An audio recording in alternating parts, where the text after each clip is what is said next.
Everybody, my name is Aaron Oakes. I'm with JRG Advisors, and I want to welcome you to our webinar today.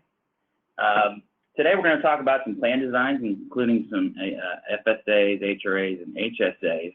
But first, I want to cover a couple housekeeping items. If you have questions during the webinar, it's easy to put your questions into our system so that we can read them at the end. We'll wait and address all those questions at the very end. If you do have a question, on the right side of your screen, there's a place where you can type in your question, and then we will address that.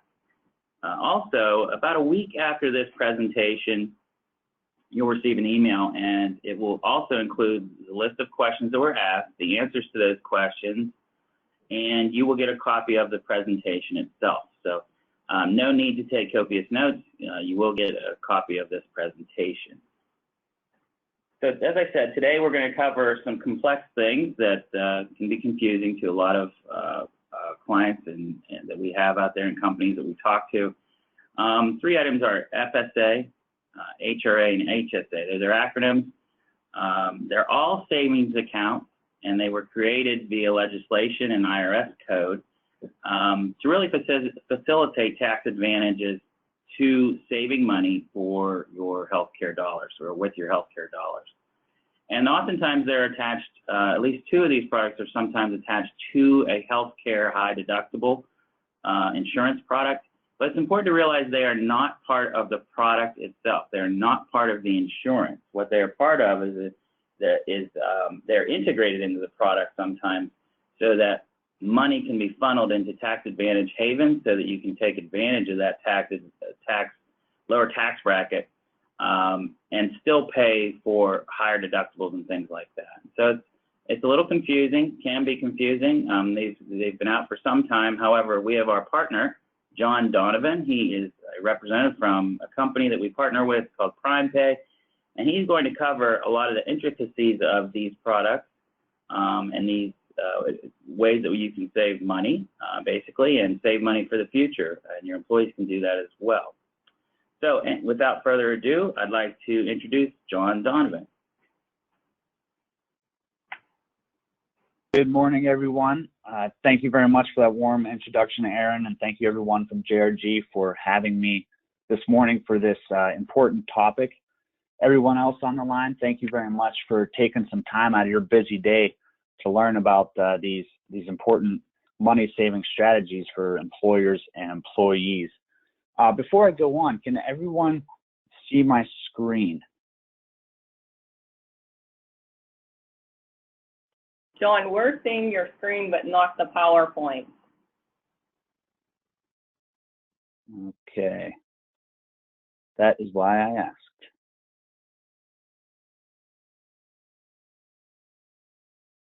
Bear with me 1 second here.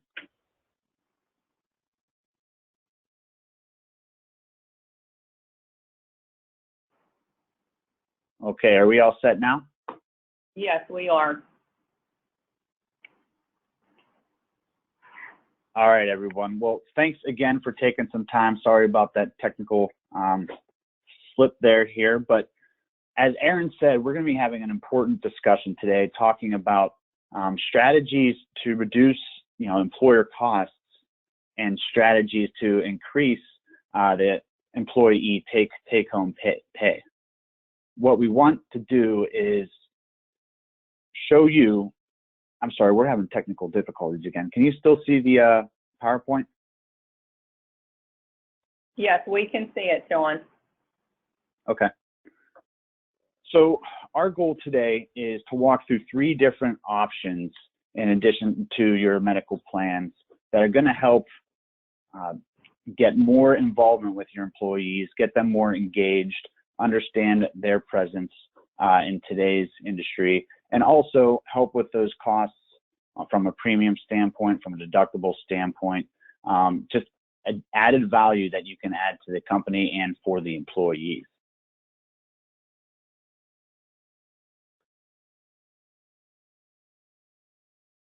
So before I go into the topics, what I wanted to do was just walk through and make it clear that those on the line today, the employers, the HR persons in your organization, everything starts with you. So when we talk about the flexible spending accounts, when we talk about health reimbursement arrangements or health savings accounts, if you're going to implement one of these into your organization, the flow has to start from the top down.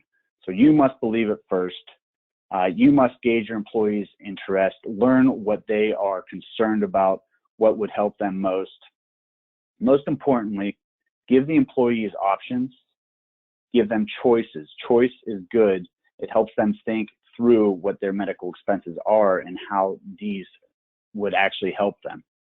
And finally, engage your employees. This is one of the things coming up through this year, the next year, and the year after that you'll need to continue doing to get the most value out of these programs. So with that being said, let's get on with the flexible spending accounts. Flexible spending accounts are a fantastic way to offer employees pre-tax deductions out of their payroll to pay for medical expenses such as deductibles, co-pays, prescriptions. It has a great way of educating employees to what they can do. When you talk about a flexible spending account, there's different variations that an employer can use. There's a lot of flexibility in what they can offer their employees.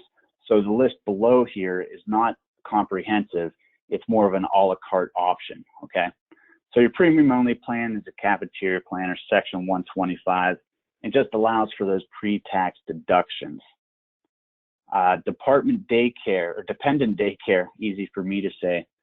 This is something that's growing in popularity that essentially helps employees with young ones or employees who are taking care of elder ones get pre-tax benefits for paying for those type of services. Health, medical, flexible spending accounts are the most popular, and we'll dive into that into a little bit more detail. But you can also do more limited purpose flexible spending accounts, premium reimbursement accounts, and transit and parking.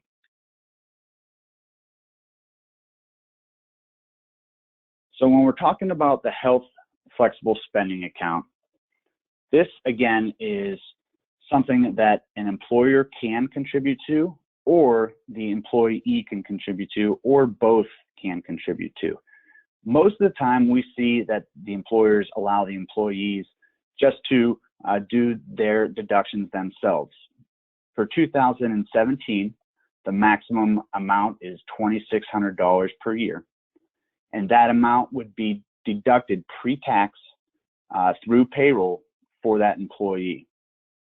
These are for qualified medical expenses not covered by the group-sponsored medical plan, or for qualified medical expenses that exceed reasonable customary charges. Typically, we have debit cards that allow ease of use for prescriptions, co-pays, along those lines as well. One of the prime benefits of a flexible spending account when you're using it as a health flexible spending account is that the employees have access to these funds, the full amount that they elect at the beginning of the plan year. So for example, if an employee wants to elect $2,000 annually, they may only have a certain amount deducted per pay, but if they incur a large expense at the beginning of the year, they can utilize those funds up front. So it's a fantastic option from a cash flow perspective for your employees. Lastly, this last bullet says use it or lose it. This is something that we address because obviously when we talk to employers, they get a little concerned about a use it or lose it. With the IRS wants to make sure that any employees doing these deductions are utilizing them from year to year and maintaining a zero balance. There's a couple options with a health FSA to minimize that, that concern. One is a grace period to allow the employees extended time after the plan year is over to use those funds. And then the more popular option is the $500 rollover. So if you had someone electing that $2,000 per year, and at the end of the plan year, they still had $500, they can roll that into the subsequent year when they redo their elections.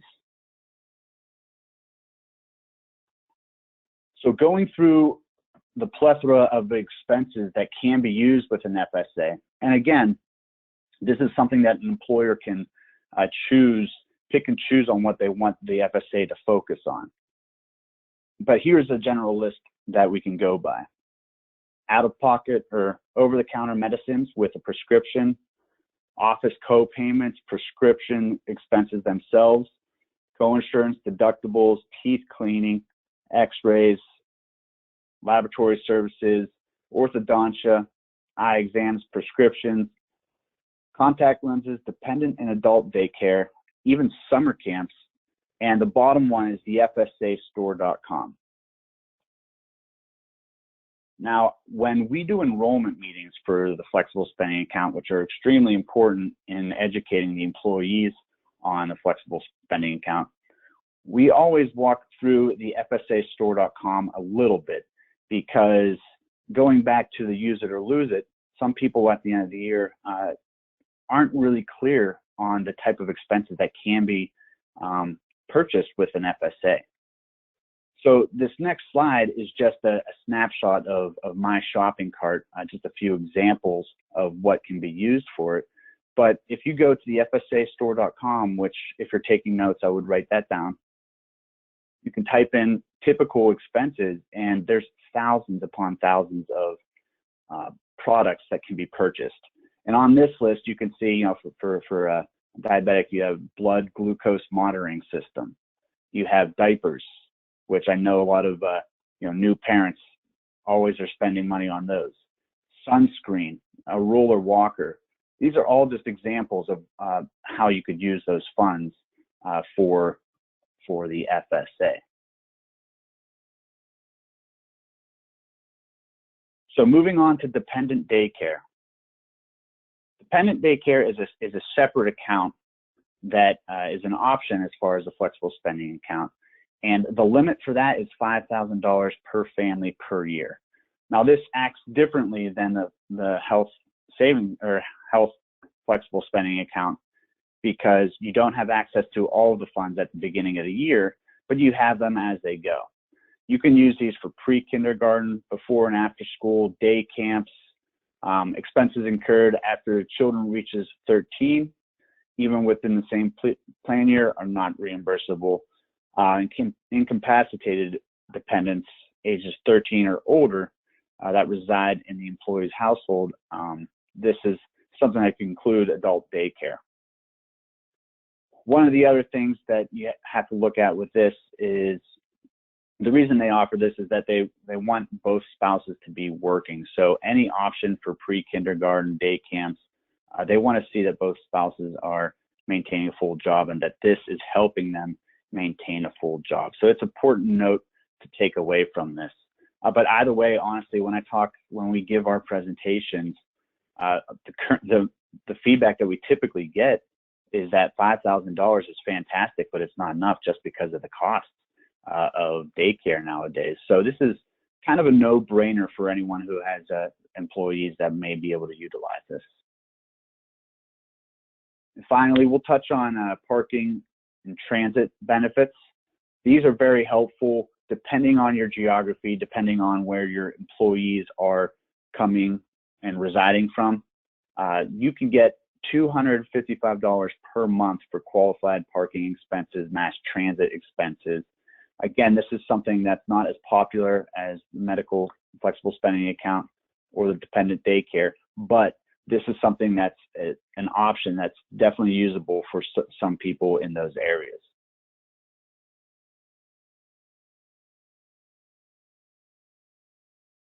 So why should you offer an FSA?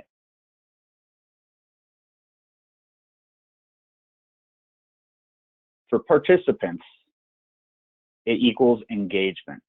And this is what I was talking about earlier, kind of the intangible, is helping employees be more consumer driven, helping them understand their role in their healthcare, understanding where their expenses come from, where they are going, and just helping them be better on that front. And I think it's a long-term vision that employers and HR personnel need to be starting focusing on a little bit more. For the participants, obviously, the contributions that you make are exempt from federal, state, and Social Security taxes. You can save an average of 25%. The employees also have the flexibility of choosing what they want to contribute. There's no requirement on it unless the employer puts a cap on themselves, but it gives them a lot of flexibility based on what they have as far as expenses go. And again, like I said earlier, the debit card convenience is a great way to help them utilize them and look up the FSAstore.com, identify what they can use it for, and make those purchases. From the employer point of view, it's the most cost-effective benefit you can provide. It is perceived value add for the employees. When we go into enrollment meetings and we talk through this, they're very engaged in the ability to get pre-tax benefits and being able to use them on all these different items. For an employer, there's tons of flexibility for the flexible spending account structure. You can contribute yourselves as an employer as an initial amount or as a percentage of what they contribute, or you can just let them contribute. You can also put in the cap on how much you allow them to elect each year if you choose to do so. As an employer, this is a great way to get everyone engaged, get them understanding their role, and obviously with all those pre-tax contributions, there's a FICA tax savings, which typically pay for administrator costs. All right, I know that was a lot of information, but again, typically when we have these discussions, we have an hour per topic, and we're squeezing 3 into 1 to 45 minutes. So I appreciate your guys' patience with that one. And as questions come up, we'll answer them at the end. And you do have access to a plethora of advisors here to get those answers as well. So for health reimbursement arrangements, these are different than a flexible spending account, where this is solely on the employer as far as contributions to their plan. And this first slide here is you do not have to get focused on the percentages or the actual numbers here. What I would just want to show is the amount of HRAs and high deductible health plans that are growing in the past 11 years here. It's no mistake that this is something that we need, and that's why HRAs are becoming so prevalent in today's realm. So an HRA is 100% employer funded. It is 100% flexible in design, where you can choose to fund for the deductible only. You can also choose to fund for co-pays and prescriptions. It's 100% non-taxable wage benefit. It's 100% deductible by the employer, and like the FSA, you get 100% engagement from the employee when you show them how it is structured. So this is what we call a consumer-driven health plan or defined contribution plan. It is a great way to help define maximum employer risk, and it is not subject to the use it or lose it like an FSA would. And when we expand upon the discussion of the HRA flexibility, we can see really quickly that if you have a detailed discussion with your employer about how they want to have it structured, the options are endless. You could have it so it's focused solely on premiums and deductibles. uninsured medical expenses, dental, orthodontics, prescription drugs, etc. A key component of this as well is that expenses are only reimbursed when an expense is incurred. So you can set up an HRA, and we'll get into detailed examples in just a moment, that will reimburse each employee a certain amount, but you actually don't put those on the table until the employees utilize them. And again, we'll get into that right now. So I'm going to walk through 3 quick examples of how HRAs are used. The first one is a deductible reimbursement plan design, and this is by far the most popular. It's easy for employees to grasp, and it is very helpful on the employer front. On this example, we have someone with a $2,000 deductible. And what they do here is they tell the employee that they are responsible for the first $500 of that deductible. So that comes out of their pocket. They are responsible for it. After that $500 is met, the employer, HRA, will reimburse the next $1,500 until they satisfy that deductible limit. This is a great way to show the employees that you are helping them with their medical expenses, and it's also a great way to have them have skin in the game. So they understand the benefit that you are providing, but they also have skin in the game to make sure that they are paying attention to their expenses. And a byproduct of that, of course, is a lower utilization, which is very important. So if you kind of dissect that a little bit more, the benefits for an employer is that the employer dollars do not get spent first, which lowers that utilization rate. It's an easier sell if it mirrors your previous plan. Disadvantages for an employer is employee confusion, because, you know, as you've gone through this, sometimes every time you add something to the employee's plate, there's a chance for confusion. I've always seen that good enrollment meetings, good education on that front minimizes that. And on the employee side, when they go through an enrollment meeting and understand how that is set up, they understand what the employer is doing to help them out.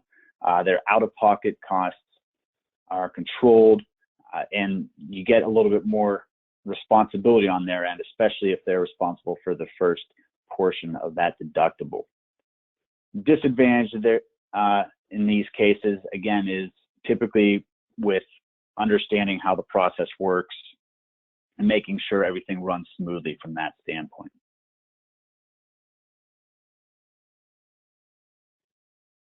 The second example that I wanted to show you guys is the percentage split plan design. So the example would be the same deductible amount of $2,000, but in this case, the employer is paying out a portion of every single transaction from the first part of the deductible.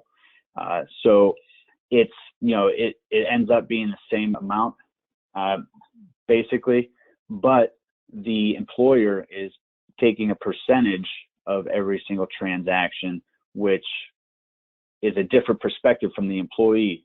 So the employee in this case would see that you know, for a copay, for a prescription, every dollar is taken off of every transaction. And so it does the same thing, but some of the different benefits are that the employees see, you know, hey, we're doing this together. This is a team effort, and there's a little bit of camaraderie if explained the correct way. The disadvantages are the same. It gets confusing sometimes for employees, and minimizing that through a good enrollment meeting and some education at the forefront is the way to really help out with that. Final example that we will give today is a post-deductible plan design, and this is a combination with the health savings account and health reimbursement arrangement. Obviously, you need to have a qualified high deductible health plan with a $2,000 single deductible. And in these cases, the employee pays the first $1,300 of the deductible. It runs very similar to that first example that I gave, where the employee is able to contribute to an HSA and is responsible to that $1,300, and then the employer would cover the rest of that deductible to get them to that point. And as you dissect that, the advantages here for the employer: your premium savings, your utilization rate will decrease. Some disadvantages: it gets a little complex when you have multiple benefits going on. For an employee point of view, we'll dive into this a little bit deeper when we talk about health savings account, but this is a great way to get them starting to build their health nest egg, future retiree medical savings. And again, like I said, this is something that you have to educate at the beginning so the expectations are set correctly to minimize those growing pains. So closing it up, the employer advantages: it reestablishes responsibility of healthcare plan participants as educated consumers. It provides employers the opportunity to establish healthcare reimbursements while preserving tax-free employee benefits and tax deductibility of payments. Employers retain ownership and encumbered assets to fund the HRA plan, and it improves employee retention and morale. From the employee standpoint, you empower the employee to become a better healthcare consumer. Dual option health plan is provided by the employer. Employees can then determine the plan that is most suitable for them. As an employee, this is 100% employer paid, so obviously they love that. Contributions are received tax-free by the employee. Potential health care costs are reduced. Unused dollars can be rolled over from year to year at the employer's discretion. So one of the examples we just gave was the combination of an HRA, health reimbursement arrangement, and the health savings account. There's a couple different combinations that we'll dive into here, but I want to just outline them before we got into them. So the first one is a combination of a flexible spending account and a health reimbursement arrangement. And we just talked about these two, and we talked about how a health reimbursement can really be helpful fulfilling the second end of a deductible, and a flexible spending account would be a very good option to help with that first portion of the deductible. So that is a very popular combination that we see. Another combination is the flexible spending account and health savings accounts. There's definitely some restrictions that you would have to be advised on. To use these two, you'd have to use a limited purpose FSA in combination with the health savings account. But these are great options that give your employees choices and help them think through their medical choices. All right, third and final topic for this morning, and we'll get you out and moving on your day. Health savings accounts. What are health savings accounts? Health savings accounts originate from the Medicare Prescription Drug Improvement and Modernization Act of 2003. A lot of people compare them to IRAs in the fact that they provide tax-deductible contributions, they accumulate tax-free, and as long as they're distributed for medical expenses, they are tax-free as well. So, the main purpose for these is to encourage your employees to save for medical expenses, both near-term and far-term. And again, it's encouraging that mindset, encouraging the growth of the consumer-driven health plan. So health savings accounts, tax-exempt trust or custodial account that's established by the individual, the employee, to pay qualified medical expenses for eligible individual and his or her dependents. So these can be established for an eligible individual and eligible employee by the employer. Contributions can be made by both the employer and the employee, and may be funded with employee pre-tax contributions under Section 125 cafeteria plan. And the use it or lose it rule that does apply to FSAs does not apply to a health savings account. And again, the reason is for this one, this is a longer term solution. This is where we're focusing on saving for near term and far term retiree type medical expenses. So this is something that stays with the employee for a long period of time, and it can be contributed to by the employee and by the employer should they choose to do so.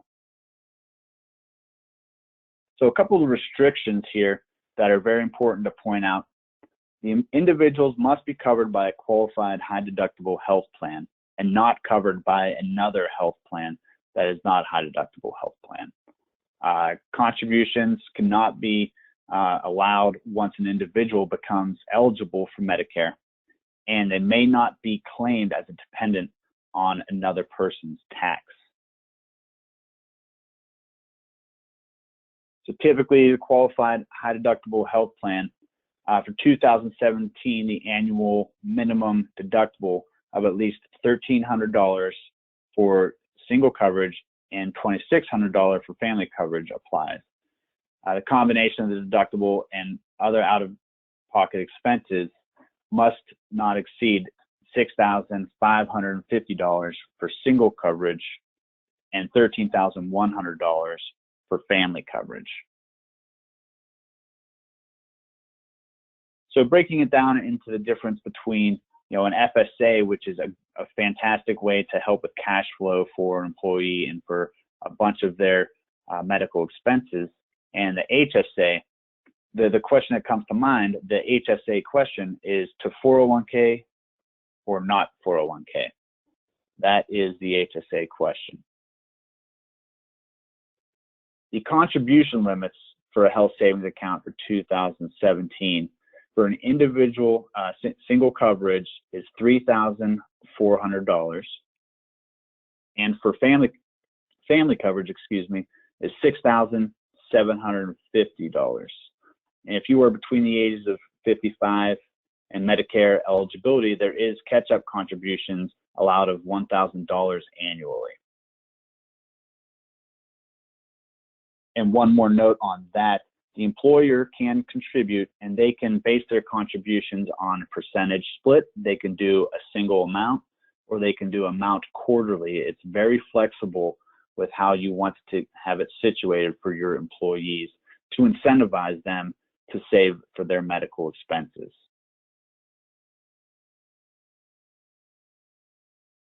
So for HSA, the health savings account distributions for qualified medical expenses are not taxable, even if you are no longer eligible to contribute to an HSA.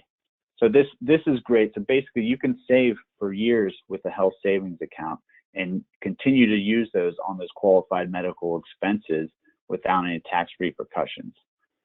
Covered expenses for medical care as defined under Section 213 for individual, spouse, and dependents that are not reimbursable by insurance or otherwise include over-the-counter drugs. Non-qualified distributions are subject to an income tax and a 20% penalty tax except for distributions after Medicare eligibility, after disability or death, rolled over to another HSA or spousal HSA due to divorce, separation agreement, or death.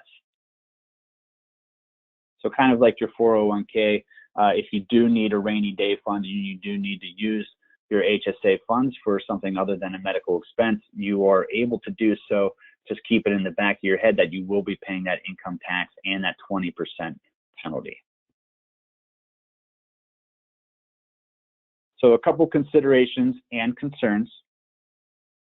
These are kind of going over what we already discussed, but an eligible individual must be covered by the qualified high deductible health plan and not covered by any health plan that is not a high deductible health plan. No further contributions are allowed once an individual becomes entitled to Medicare, and they may not be claimed as a dependent on another person's taxes.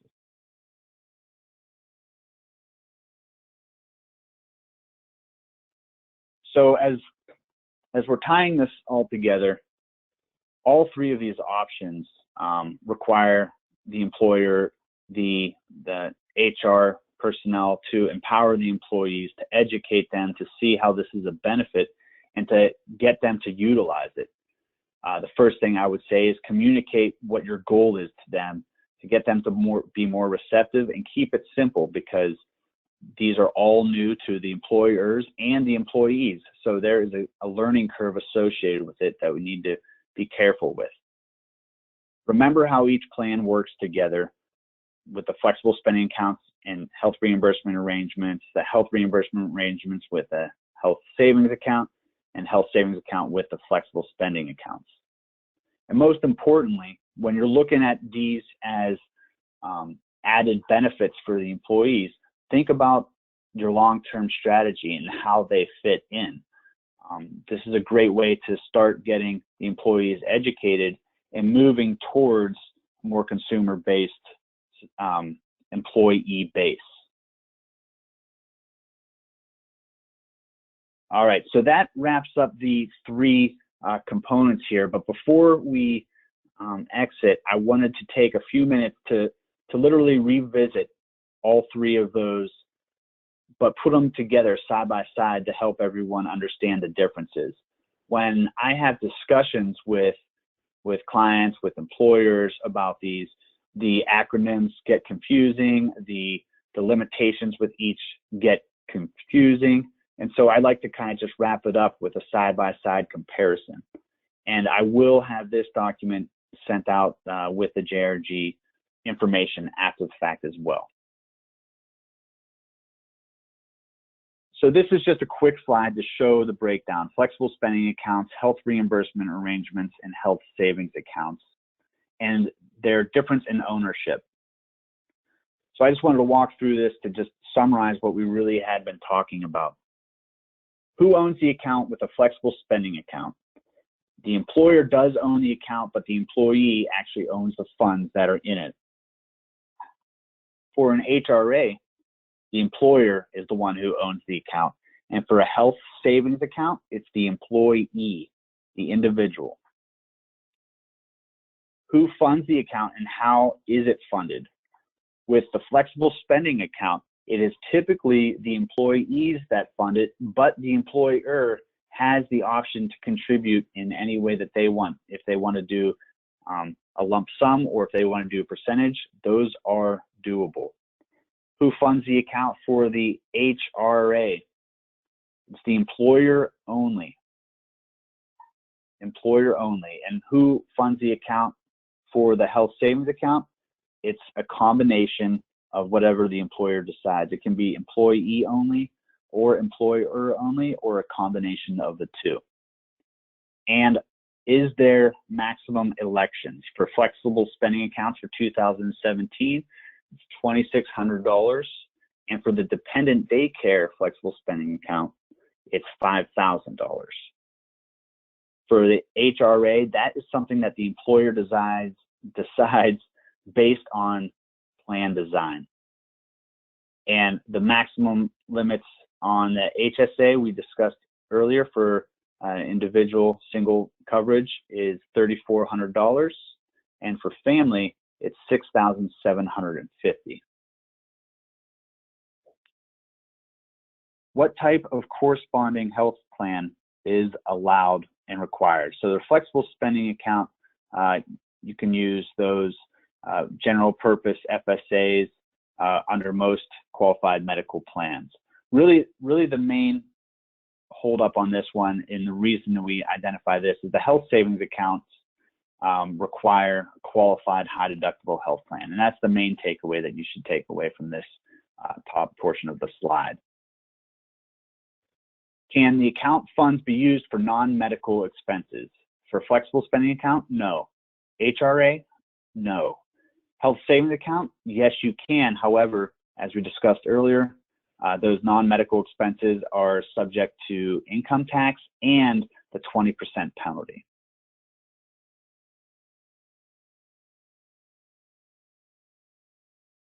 Okay, to be reimbursable, must claims be incurred during the current coverage period.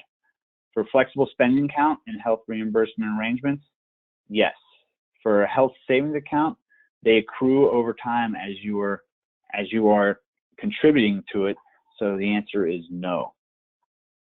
And expense substantiation for each one, for flexible spending accounts and health reimbursement arrangements, yes, they are, but with health savings accounts, no. So again, I wanted to just end it with a quick summary, side-by-side comparison, just to try to solidify the differences between those three. There are a ton. We could go in depth with each and one of these for an hour and still not get to all of the details of each one of these benefits. But I hope that by participating, you got a good understanding, a high level of where to go next. And I appreciate everyone's time and attention. So thank you for having me. This is Janet from JRG. If you have a question, please type it in the questions box on the screen. And also, I wanted to mention that we have our special three-part series webinar. Number 3 is scheduled for Thursday, September 14th at 10 a.m. regarding healthcare cost transparency. We have various questions. The first question, someone asked if a copy of the presentation will be made available to all participants. Yes, within the next few business days, we will be sending a copy of the presentation, the webinar replay, the comparison document, and also any questions and answers. The next question, if an employee has an FSA with its employer and that same employee's spouse has an FSA with his or her employer, is there a combination limit of money each can contribute to their individual flexible spending account? Great question. And I do have my colleague Chad Granger who deals with these in depth to talk about this as well. But the answer is, if you have those two working at separate employers, they can both contribute to the maximum $2,600 themselves. Chad, can you expand on that? Yeah, no, you're correct, John. That's if you both have access to a flexible spending account, you can both put in $2,600 for, and the maximum, obviously for the couple then is $5,200. Okay, the next question, does PrimePay offer a debit card for employees who participate in an FSA or HSA? Yes, and that's one of those things that really makes it more simple and intriguing for an employee, is having that for those purchases, especially if they're using the FSA towards co-pays, prescriptions, and if you have that card, it's really easy to get items off of the FSA store. The next question, can an employer offer an FSA with an HRA or an FSA with an HSA? Are there any limitations to what can be offered? Great question. And my immediate response would be have an in-depth conversation with JRG and myself to learn the ins and outs of your business. But the general question, or the general answer, would be a flexible spending account and a health reimbursement arrangement can definitely be utilized together. The example that I typically give is if you have, say, going back to the examples that I had, the $2,000 deductible for an employee, and the employer is, funding the $1,500 after the employee funds the first $500. Well, you could easily use a flexible spending account for that first $500 for that employee. So basically tell them that they can do pre-tax contributions, and say hypothetically at the beginning of the plan year, they incur an expense that's $500, they have access to that entire FSA $500 to help them and reduce cash flow constraints from their perspective. So that's the example that I usually give as far as a combination with an FSA and HRA. With the flexible spending account and health savings account, there are some certain limitations. You can't have a full medical flexible spending account and contribute to a health savings account at the same time. It's a limitation set by the IRS. So if you are contributing to a health savings account, you can utilize what's called a limited purpose flexible spending account, and that can be used towards things such as vision and dental. Okay, and again, if you want to learn more about it, I would definitely recommend reaching out to JRG and getting some details for your specific company. Chad, do you have anything to add to that?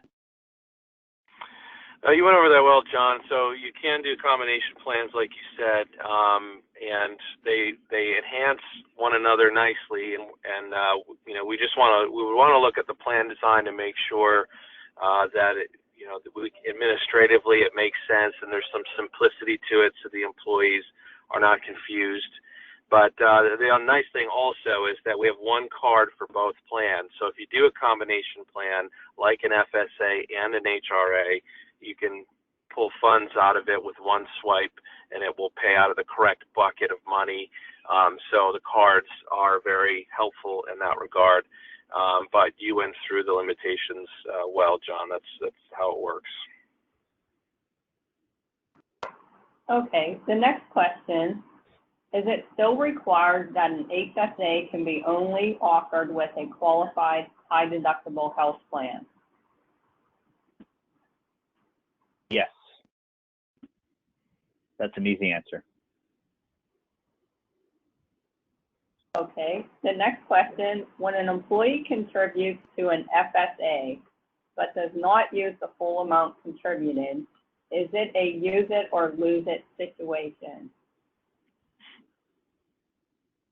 Yes, it is. And so the answer is yes.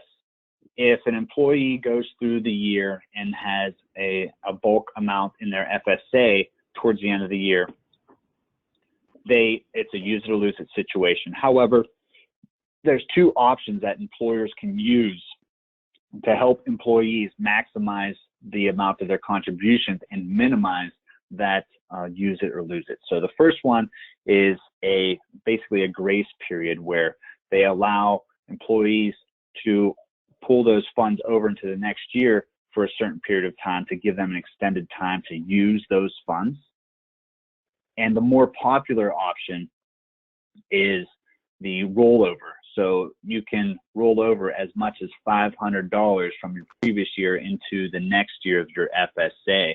So hypothetically, if you contributed $2,000 to your flexible spending account and you had $400 left at the end of the year, you could roll over those $400 into the next year and then make your corresponding elections as necessary.